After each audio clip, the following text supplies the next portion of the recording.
अस्सलाम वालेकुम। Welcome to YouTube channel mathematics academy.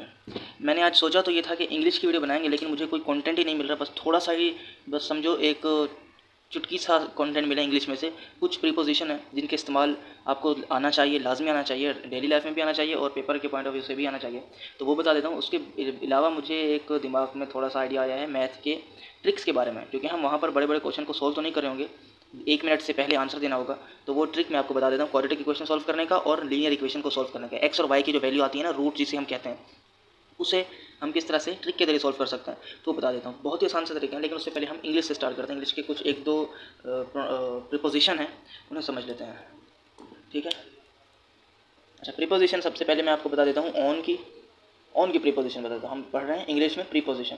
अच्छा, प्रीपोजिशन भी बोलते हैं, प्रेपोजिशन भी बोलते हैं। ठीक है जी। ऑन कब इस्तेमाल होता है?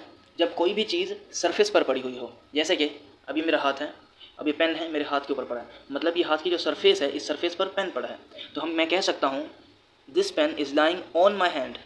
ठीक है, ये पेन मेरे हाथ पर पड़ा है। जैसे कि ये बुक है, ये book, a book is on the table. ठीक है। A cap is on the book. तो मतलब किसी भी सरफेस की जब बात हो रही होगी तो हम क्या इस्तेमाल करेंगे? ऑन का वर्ड इस्तेमाल करेंगे। जैसे कि एक और मैं आपको एग्जांपल दे दूँ, यहाँ पर लिख के एग्जांपल दे देता हूँ। I am standing on the bus stop. ठीक है जी। एक और एग्जांपल देता हूँ। You are writing on the paper. ठीक है जी। ये दो एग्जांपल हैं। आपको ये दो बिल्कुल समझ आ रही हैं? ये एकदम राइट है ना? बिल्कुल ये राइट नहीं है। दोनों में से एक राइट है। ये राइट है, ये राइट नहीं है। क्या आप मुझे इसका रीज़न बता सकते हैं कि ये राइट क्यों नहीं है? आप मुझे कमेंट कर दें, या फिर मेरा व्हाट्सअप ग्रुप का लिंक भी मैंने दिया हुआ है, उससे आप बता दें, उस पर जाके मैसेज कर दें कि ये राइट क्यों नहीं, इसमें क्या चीज़ गलत है, ये राइट, ये सही नहीं है भैया, इसमें ऑन का इस्तेमाल नहीं होगा, इसमें कुछ और इस्तेमाल होगा। ठीक है, मैं बता दूंगा बाद में, लेकिन इसमें बस आपने गलती निकालनी है। जो कि मैंने ऑन को आपको बताया, दोबारा से वीडियो देख लें शुरू से, 1 मिनट पहले करके, कि ऑन कहाँ पर इस्तेमाल होता है। तो ऑन का आपको इस्तेमाल मैंने आपको बता दिया है। इसके अलावा हम यूज़ कर लेते हैं एट का। एट भी एक प्रीपोजिशन है। अब ये कहाँ पर इस्तेमाल होता है, इसके इस्तेमाल आप देख लेते हैं। एड्रेस की है जब हम बात कर रहे हैं, जैसे कि जगह होती है, जैसे कि we met at wedding hall. At wedding hall, हम शादी हॉल में मिले थे। शादी हॉल क्या है? एक जगह का नाम है। ठीक है, इसलिए हम इसे एट कह देते हैं, मतलब एक पॉइंट है। अच्छा, उसके अलावा एग्जाम्पल देख लेते हैं। Stay are day at the museum. At the museum, या फिर म्यूजियम की जगह आप कोई भी अलग सा शहर का नाम लगा सकते हो, सिटी का नाम लगा, मतलब कि एड्रेस होना चाहिए वो। ठीक है, कोई जगह होनी चाहिए। मैं एड्रेस बोल रहा हूँ बार बार, प्लेस होना चाहिए, मतलब जगह होनी चाहिए कोई। वहाँ पर हम क्या लगाएंगे? एट का वर्ड लगाएंगे। ठीक है जी। एट प्रीपोजिशन एट यूज़ करेंगे, वो उस एड्रेस से पहले हम एट लगा देंगे। अच्छा, इसके अलावा और क्या करते हैं? यहाँ पर बात कर लें टाइम की, क्योंकि टाइम भी प्रीपोजिशन में आ जाता है, तो टाइम की भी प्रीपोजिशन होती है। ऑन इस्तेमाल कहाँ पर होता है? ऑन भाई हमारा इस्तेमाल होता है डे पर, जैसे कि on Sunday, on Monday, on Tuesday वगैरह। और उसके अलावा हमारा होता है तारीख पर, date, on 17 July, on 23 Feb या 23 मार्च। इसके लिए डेट के लिए इस्तेमाल होता है, यहाँ पर हमारा ऑन इस्तेमाल होता है। तो अच्छा, एट हो गया। ठीक है। अब इनको देख लेते हैं। इनको मैं सबसे पहले टाइम का भी बताता चलता हूँ कि टाइम के लिए इनका हम इस्तेमाल होता है। इन इस्तेमाल होता है हमारा मंथ के लिए। इन जुलाई 1781। ठीक है, ऐसा हम बोल सकते हैं। तो ये मंथ, उस मंथ के बाद सेंचुरीज, जैसे कि एयर भी बोल सकते हैं, एयर। ठीक है, सेंचुरीज सदियाँ, इन हाउ मैनी सेंचुरीज, ऐसा बोला जा सकता है। और बेसिकली इनको हम बोल सकते हैं लॉन्ग टाइम के लिए। जब लॉन्ग टाइम हो रहा होता है ना, मतलब एक लंबा अरसा बताना हो, बहुत ज़्यादा टाइम गुजार के कुछ बात करनी हो, तो हम उसे क्या क्या लगाएंगे? उसमें उस वर्ड से पहले इन लगाएंगे। जैसे कि इन द मंथ ऑफ हज, इन द ईयर ऑफ 2022, इस तरह से हम बोलते हैं। इसके अलावा जब बात हो रही होती है, अच्छा इन हो गया, ऑन हो गया। इसके बाद हम बात करते हैं एट की। एट का क्या है? जब, अच्छा मंथ के लिए भी ये होता है, ईयर के लिए एट भी होता है, लेकिन ईयर किस तरीके से? यूँ एट 1922 या फिर 2023, मतलब कि फिगर में बता दिया जाए, तब हम उसे एट से यूज़ करेंगे। एट रिप्रेजेंट करेगा उसे। ठीक है, उससे पहले हम एट लगा देते हैं। जैसे कि अब यहाँ पर हो जाता है सनसेट, एट सनसेट, या फिर इसके अलावा सनराइज भी बोल सकते हैं, एट द मोमेंट भी बोल सकते हैं, लेकिन यहाँ पर एट यूज़ होगा। ठीक है। और ऑन क्या होगा, ऑन डे और डेट के बता दिया। अब इसमें डे और डेट में बर्थडे भी आती है, ठीक है, और इसके अलावा और न्यू ईयर भी होता है, ऑन न्यू ईयर, ठीक है, ये भी एक डेट है। क्या डेट है, न्यू ईयर की डेट है, ठीक है। तो ये 3 आपने अपने जहन में रखनी है। इसके अलावा बात चल करते हैं हम, इन हो गया और एट हो गया। अगर हम इंट्रेंस एग्जाम से थोड़ा हट के बात करते हैं, कॉम्पिटेटिव एग्जाम से हट जाते हैं, ठीक है, बिल्कुल हट जाते हैं। लेकिन ये जो मैं बात कर रहा था, हो सकता है एग्जाम में भी ऐसा पूछा जा सके, लेकिन रियल लाइफ में ऐसा हमारे साथ होता है। हम अक्सर कुछ गलत वर्ड बोल जाते हैं इंग्लिश में। जैसे कि अगर हम ट्रैवल कर रहे हैं, जैसे हम बस में हैं या फिर कार में या फिर गाड़ी में, ये लो मैंने होंडा सिविक बना दी, लगता तो नहीं है होंडा सिविक है, क्या BMW लग रही है। अच्छा ठीक है, अब मैंने एक ट्रक बना रहा हूँ, वैसे तो ये ट्रक भी नहीं लग रहा, नहीं लग रहा, ठीक है, मैं ट्रक बना दिया। अब ट्रेन बना रहा हूँ, ठीक है, ये हमारी दस्ती ट्रेन है, ट्रेन भी बन गई। सांप ज़्यादा लग रहा है, ट्रेन कम लग रही है। अच्छा ड्राइंग ख़राब है ना मेरी, सांप भी नहीं लग रहा। चले जी, अब हमने इन और ऑन इन्हीं पर इस्तेमाल होता है, कहाँ पर, डिस्टेंस ट्रैवल पर। जैसे हम बसों को वगैरह यूज़ करते हैं, यहाँ पर इन लगा, जैसे कोई बोलते हैं आई am in the bus, I am in the bike, I am on the car, I am on the train, on the bus वगैरह, ऐसा कुछ बोलते हैं ना।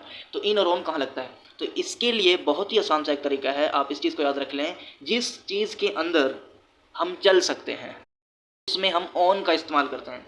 आई एम ऑन द ट्रेन, मैं ट्रेन में हूँ, ठीक है, क्योंकि हम ट्रेन में चल सकते हैं, ठीक है। अब उसमें जिसमें हम चल नहीं सकते उसमें हम क्या लगाएंगे, इन लगाएंगे। आई am in the car, car में नहीं चल सकते ना, कार में बैठा जाता है, चला नहीं जाता, चला बस में जाता है। आई एम ऑन द बस, मैं बस पर हूँ, ठीक है। तो इन और ऑन ऐसे इसमें फ़र्क पता चल गया ना आपको, जब आप गाड़ी वगैरह में होते हैं तो इन और ऑन को किस तरह से यूज़ में लाना है, ठीक है। ये तो कुछ बहुत ही मामूली सा इंग्लिश थी, ये आपकी नॉलेज में भी इजाफा हो सकता है, जिससे हो गया होगा इंशाल्लाह। तो अब हम बढ़ते हैं, हमारा मेन फोकस है मैथ में ट्रिकी क्वेश्चन जो आते हैं उनको किस तरीके से सॉल्व करना है। चलिए जी, एक क्वेश्चन मैं आपको यहाँ पर लिख देता हूँ, क्वाड्रेटिक इक्वेशन का सोल्यूशन कर देते हैं, ठीक है। 2x² minus 9x plus 12 equal to 0 को छोड़ते हैं, बुक से एक क्वेश्चन लाते हैं, ओरिजिनल जो क्वेश्चन होगा, जो कि पता भी चले कि ये बुक का ये क्वेश्चन भी है, पता नहीं अब ये क्वेश्चन है या नहीं, इसका आंसर किस तरीके से आएगा।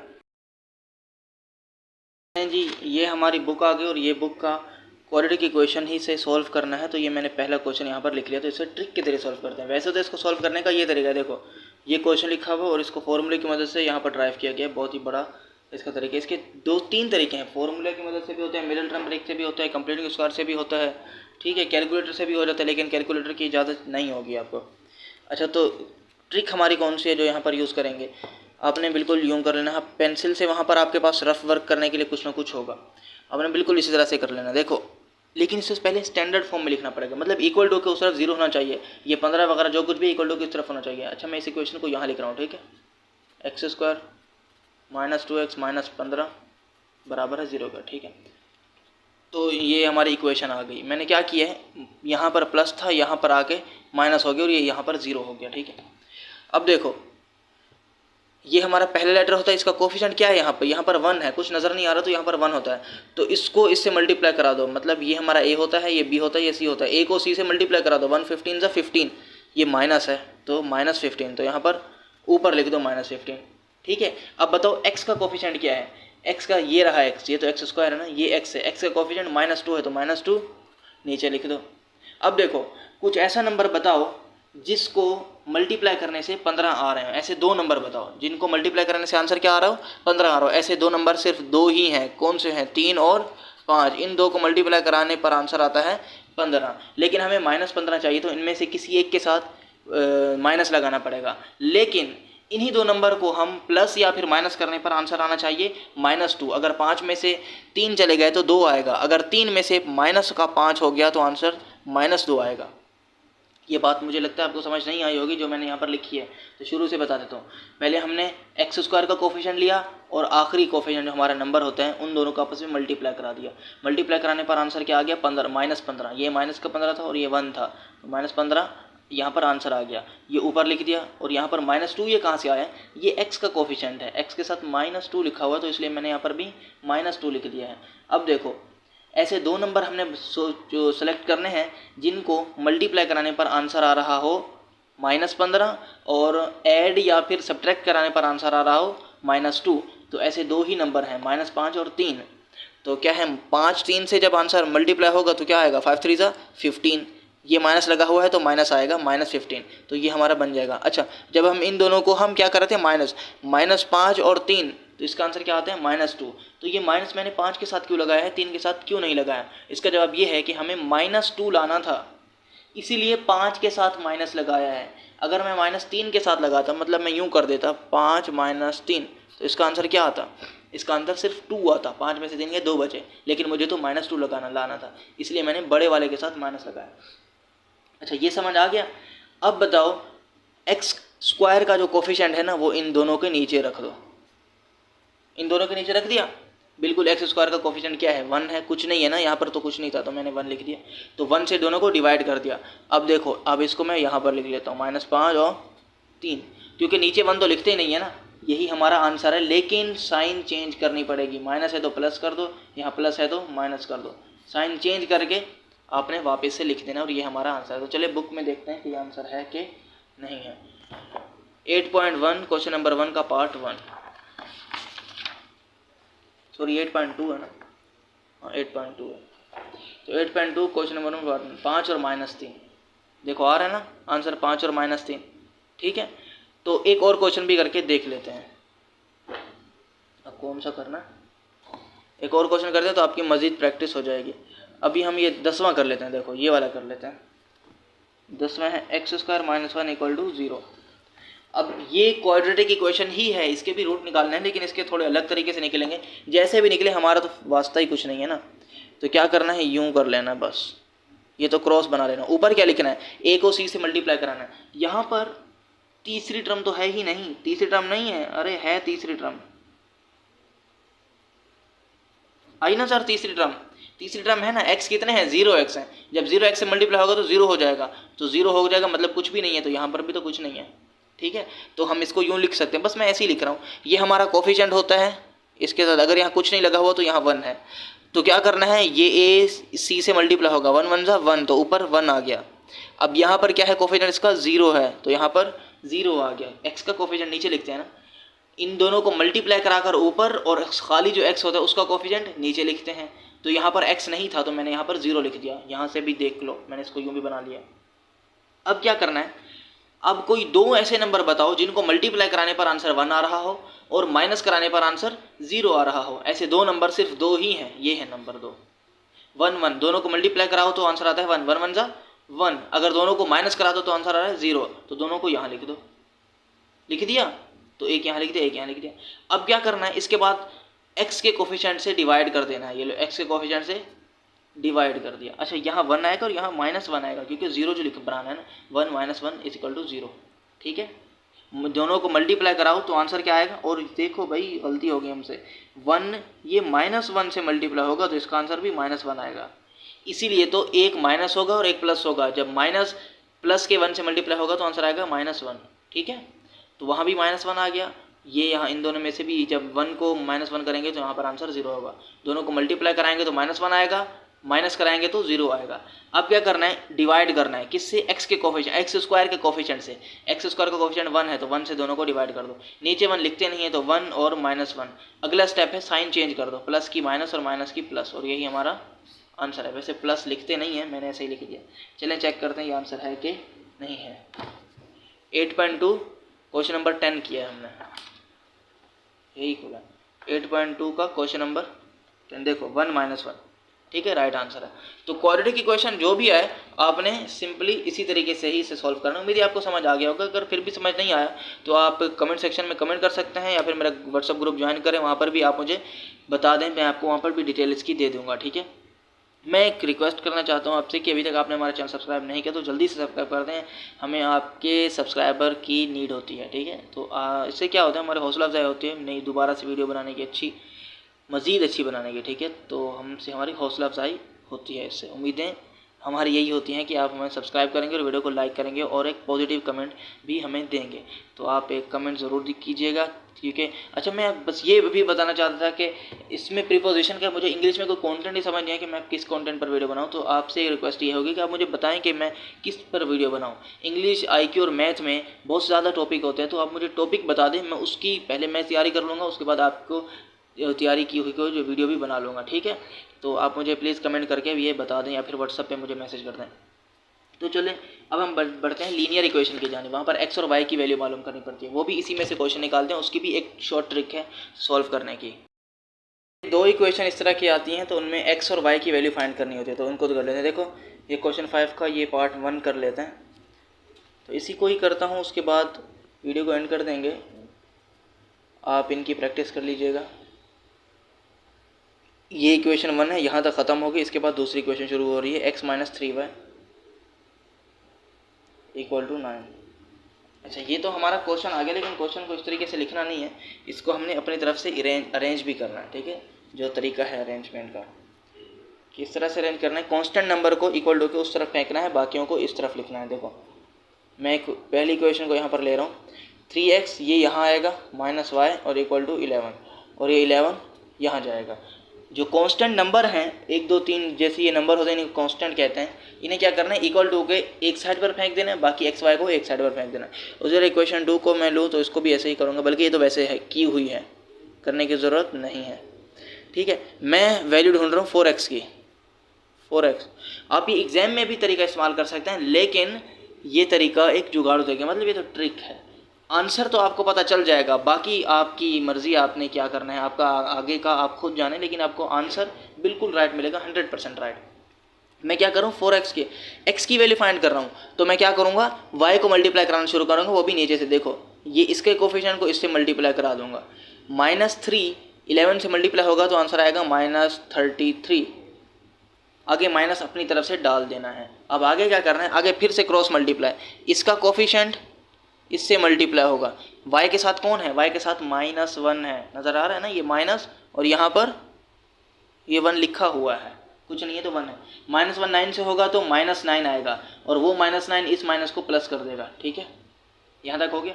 अब आगे क्या करना है, अब आगे अपॉन में करना है।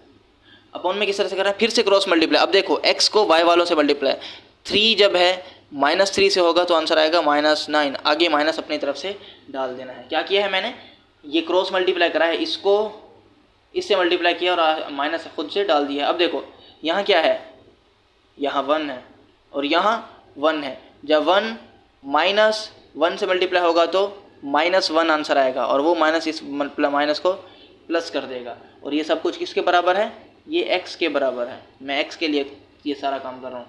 अगले स्टेप में क्या हो जाएगा, -33 प्लस का 9, आंसर क्या आएगा 20 माइनस का 24, ऐसे ही है ना, हाँ माइनस का 24 आएगा। और माइनस का 9 प्लस का 1 तो आंसर आएगा माइनस का 8, माइनस से माइनस कट गया, 8 1 8 8 3 24, तो उसका आंसर आ गया 3। x किसके बराबर है, 3 के बराबर है।